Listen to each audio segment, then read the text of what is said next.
Well, what about that ad that we're going to show the students? Yeah, we spoke about that before, the Where the Bloody Hell Are You ad? Yeah. Well, I guess this is going to cover off that arts, the media.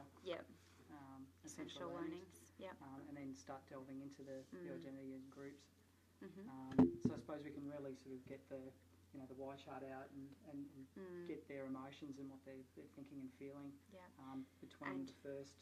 Yeah, well, that's what I mean. Even pause it, get them to write down their feelings of the first ad, see how they feel.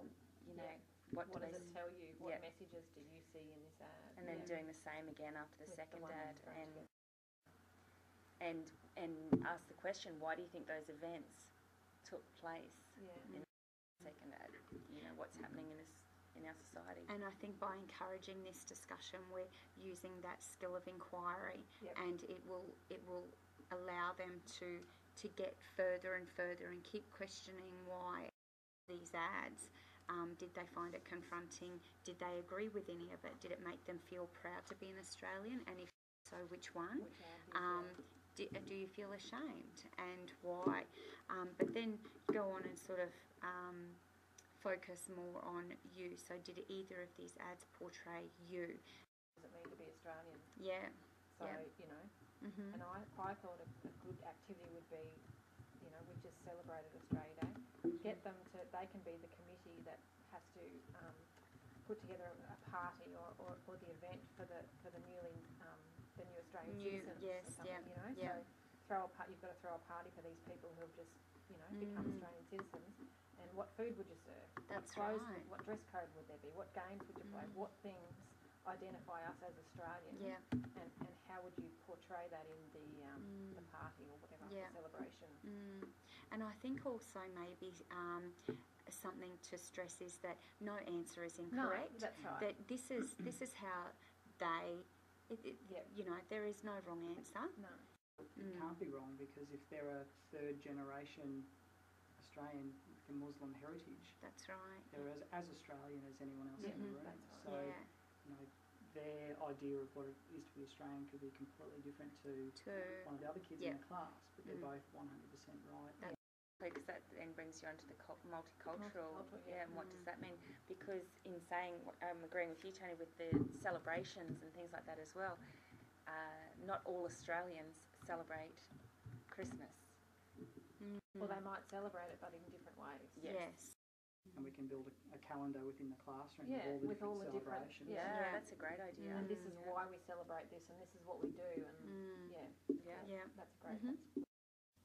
I wonder if they think we deserve to call ourselves multicultural. I think generally most students would agree after a bit of discussion that this is a multicultural country. But what does that mean? And do we deserve to label ourselves like that when things like this go on?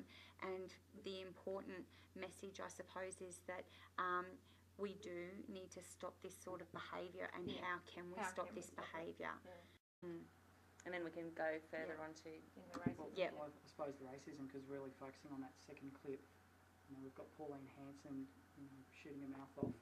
We've got the gates being open, talking about the White Australia policy and detention centres. You know, the boat people, the Cronulla riots. You know, a big race battle down in Sydney. Indian students. The students, the Indian cab drivers being stabbed, and so there's probably a lot to talk about in that week. I think we need to bring the issue up is that, you know, is it okay to think different to what mum and dad think about people?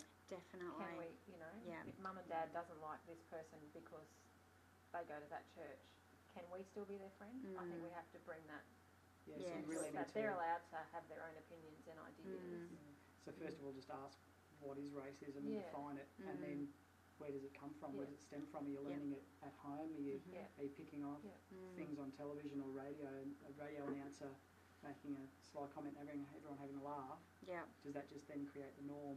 You know, so and should you, if someone, you know, is saying nasty things and doing things they shouldn't, should you stand up and say, hey, you know, that's not right. That's right. They're a person and they deserve their. What would a student do if either of these ads were being shown on a mobile phone or on a laptop in the schoolyard, who would they go to? Would they go to another student and say, look at this, it's really funny, or to a teacher, I find this offensive? And can one person make a difference? Yeah, can they? That's the thing. Maybe that's a good essay topic. Like, or do you need the support of others to change views on racism? I suppose for littlies, it's probably a fairly confronting question or idea. But at the end of the day, we need to let them know that, like you said yesterday, that if one person can change, then that's better than nothing, isn't it? I actually think my class will be very motivated in learning about the different cultures I think so and getting a greater understanding. And I think understanding is one of the first steps to acceptance. That's right. If you don't understand, perhaps you're a little bit scared of the other culture. It's the unknown. What you were talking about, the Muslim lady with the burqa.